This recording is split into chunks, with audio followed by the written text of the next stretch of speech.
Will Bates, tell us about Depraved, the new film you composed. Well, it's a new film from Larry Fessenden, who's a fantastic filmmaker known for his horror movies. And he and I have worked on a couple of things in the past together, and this was just a really fun project that we'd actually been talking about almost since we first met. This is something that is a very personal movie to Larry, and he's had it cooking for some time, so it was really awesome to finally get to start to do it with him. Cool, yeah, it's kind of like a modern day Frankenstein. It's pretty neat. Yeah, that's right. And there's a lot more. I think Larry's been kind of haunted throughout his whole career by Mary Shelley's novel, and to say that it's a Frankenstein movie is like only one aspect of it, I guess. It's a very kind of human tale, a very tragic tale. But yeah, ultimately, when he first told me about this thing, like probably like 10 years ago, he described it to me as a Frankenstein movie and a PTSD movie. It's about a veteran from the Iraq War. So it's kind of, it's like a modern take, I guess. Yeah, so I love the James Whale movie with Boris Karloff. That's fantastic. But anyways, right on. Yeah. What in your mind is integral to a spooky score? I think one of the things that Larry and I kind of connect on is that, to me, it's not just about jump scares and, the sort of standard horror tropes. I feel like in order for things to be scary, you have to kind of get under the hood a little bit more emotionally. And I feel like that's what we really tried to do with this one. And I feel like the script does it. You have to kind of, I think for things to be really scary, I think you have to connect with your character first and then go from there.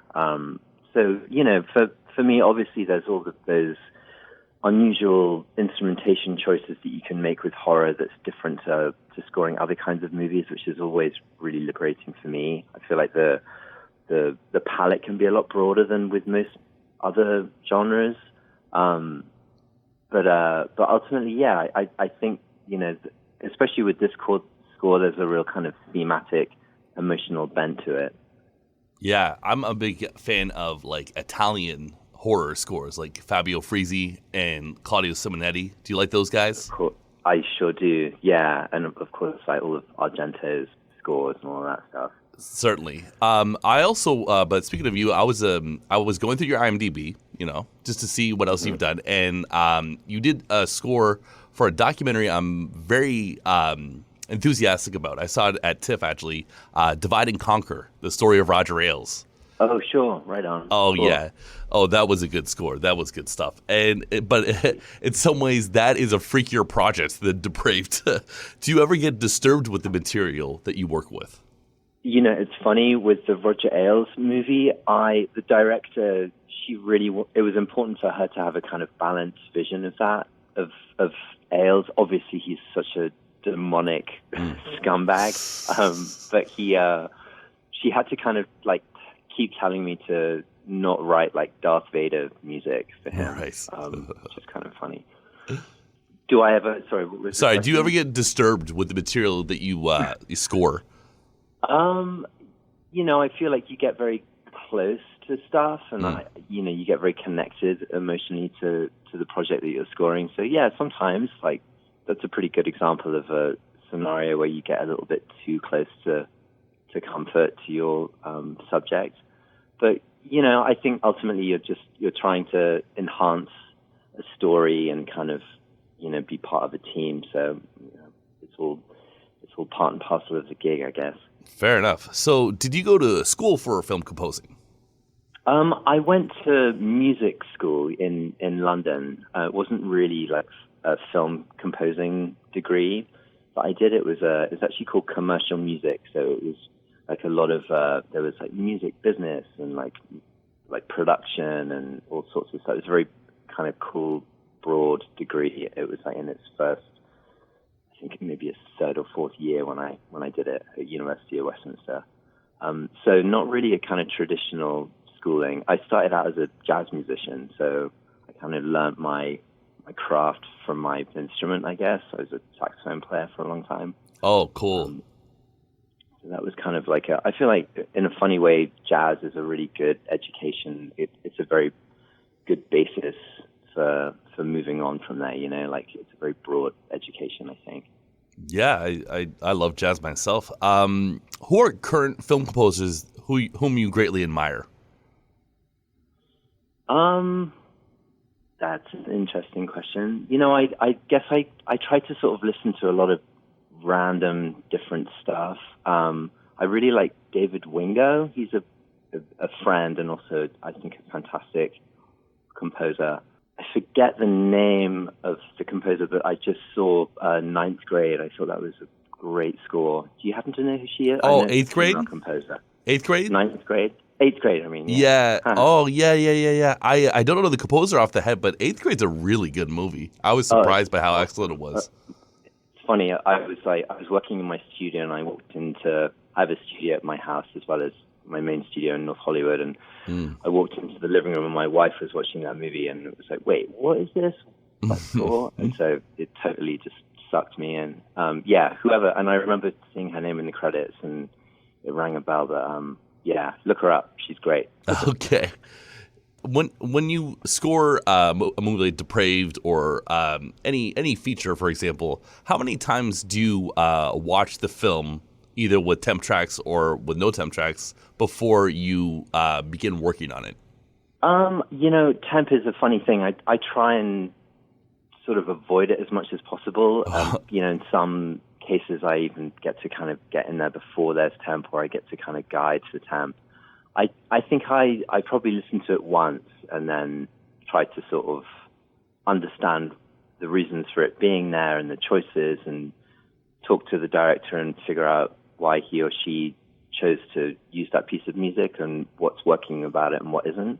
And then I try and ignore it and move on from there. I think temp is a great guide, but sometimes it can be a crutch that you have to sort of try and get away from. So you've worked on features, television, and documentaries. Do you actually seek out diversity, or has it just kind of landed like that? It's just kind of ended up being that way. Mm-hmm. I think I also, I started working at a certain time when a lot of filmmakers are making that transition to television, and a lot of the independent filmmakers that I've worked with, people that I kind of came up with in New York, all made that transition. And in a weird way, it's also why I ended up moving west to LA. Just seemed like the business was kind of heading in that direction. I'm really grateful for there being that kind of diversity, but it's not really something that I've seeked out necessarily. Yeah, I think it definitely adds to the portfolio, and like I said, I love your score on the Roger Ailes documentary, and this was a good one too. So, will you be at the IFC Center tonight for the premiere of Depraved? And do you enjoy? I sure will. Definitely. Cool. Do you enjoy the festival environment? I do very much so. I kind of like got my first break by going to Sundance, and I've been lucky enough to go there a lot. And I feel like festivals are just a very fertile, creative community, and Yeah, I'm a festival junkie. I love it. It's so much fun. So tell us about your music production company, Fall on Your Sword. Well, Fall on Your Sword kind of began as a video art project, and then sort of morphed into a band, and then became an umbrella really for all of the different things that I found myself doing, which was, I started out scoring a lot of commercials and then got into movies and TV and stuff. And I was always a little frustrated by how those different areas of the business can be kind of separated. And I wanted to create an environment where they could cross-pollinate a lot more.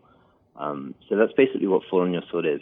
It started out as it's basically a community for me to be able to do all of my different stuff. And now we have studios in LA, and we do a lot of audio post, and we do music for games and TV and all sorts of stuff.